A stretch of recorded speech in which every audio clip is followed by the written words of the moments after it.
Hello everybody, welcome to Expat Finance. My name is Jimmy and I'm here to teach expats how to save money, budget their expenses, and invest their money to achieve their dreams and goals. Before we begin, I recommend those who are watching this video for the very first time, do hit that like button, subscribe button, and that bell notification to stay updated of our latest videos. Today, before we begin today's video, I'm going to talk about the person who influenced me for this video. You wouldn't believe it. It's a sixth grade kid named Jerome who lives in Dubai. He actually convinced me to make this video today. Today we're going to talk about insurance, the very favorite topic for many of us. Maybe not, but I'll tell you what it's all about. Well, what is insurance? Insurance is nothing but a safety lock or safety belt for you. Why do we need insurance? Insurance basically helps us in the time of uncertainties.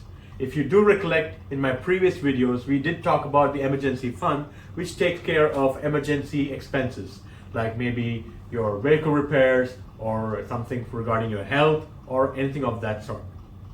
Now, having an emergency fund definitely helps for all these. But do you really want to have all your savings being dipped into just for these expenses? I'd rather have something separately allocated for that. That's where the insurance comes into picture.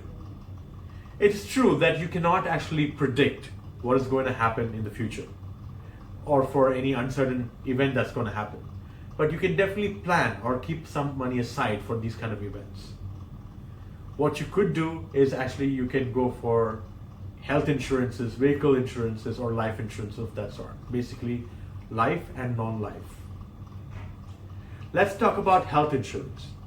So we are so blessed in this part of the world that most of us actually have our insurances already paid by the company that you're employed by. Now this really is a blessing because many other countries this particular feature is not there. It has to be self-borne by the person.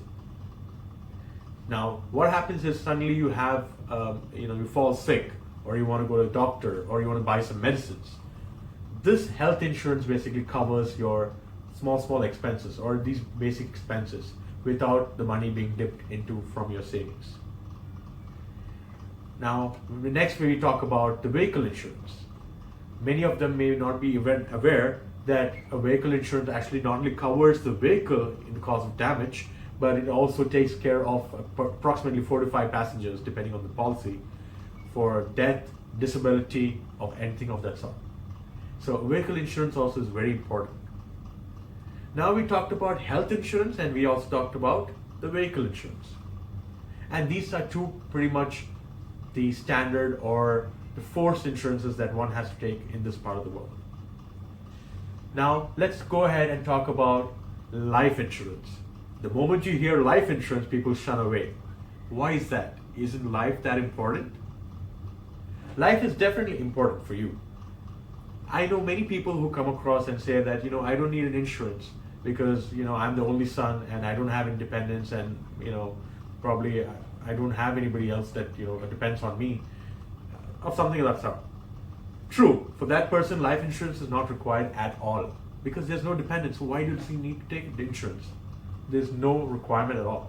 But if you do have dependence, it is mandatory that you take a life insurance policy. I'll tell you why.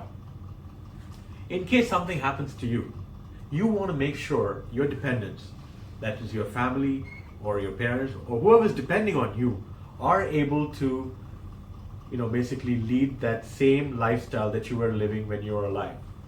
God forbid something happens to you, you don't want them to suffer. Not having the sole breadwinner earning money anymore, it can cause definitely discomfort to the family. So you want to ensure that particular lifestyle is being maintained in your absence. And that is why life insurance is very important. Now, some of them ask, if you take a life insurance and you keep paying the premium every year or every month and something does not happen to you, do I get the premium back? Well, I would like to ask you that question. If nothing happens to your health when you take the health insurance or your vehicle when you take your vehicle insurance, do you ask the policy provider to give the money back to you? No. Maximum you can do is probably negotiate or bargain for the premiums that you're paying, but nothing else. You wouldn't get your money back. Same is the case of life insurance. You wouldn't be expecting anything back. In fact, life insurance premiums need to be considered as a cost. It's supposed to be coming under the need category, under the expense category in the financial planning. So you need to account for this expense month on month or year by year. And that is what the entire financial planning is all about when we talk about the life insurance part of it. You need to have a life insurance. Also, please don't treat insurance as an investment. Never mix up insurance and investment together. Always have it separately. You want to insure yourself, for that there's life insurance. And if you want to invest, there are different products to invest to grow your money. Never combine both. Another reason why we want to say that is because when you do combine both, the premiums tend to be higher.